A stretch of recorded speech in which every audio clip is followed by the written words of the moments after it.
Hi. I have a follow-up question about the religion. I am actually a pastor, and I found it very fascinating, the process of your character going for confession.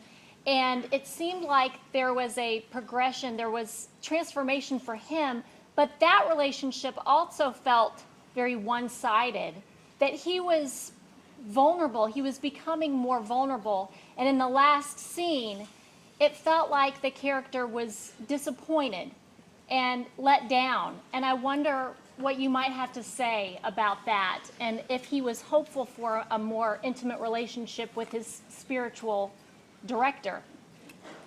The question sort of addresses the process by which he was connecting to religion throughout the film, and at the end, in his last interaction with the priest, his sin let down by the priest and by the religion. So, is there a more hopeful place to go with that? Sure. She also said she's a pastor, which is really interesting to me.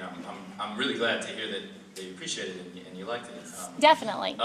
You really nailed it, actually, because what you said is it was a one-way relationship, and that's really right at the crux of what I was trying to get at with everything in this movie. That's kind of another way of saying, I keep saying they're objectifying each other, and it's sort of the same thing. It's like, it's one way.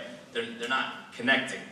And, that's why a central symbol of this movie is a guy watching pornography, because it's purely one way. There's no interaction between the guy and the woman on the screen. But it's the same thing with like the family dinner scenes. These are people that are kind of talking at each other, but not really listening to each other. And the same goes with the buddies at the beginning. And certainly John and Barbara, I think, aren't really listening to each other. They're sort of on separate pages. And I think the same goes with John and his priest. And yeah, you're right. At the last scene, after he's sort of beginning to open his mind up, and he's had a few conversations with Esther, which are unlike any conversations he's maybe had in his life. How great is Julianne Moore? Yeah.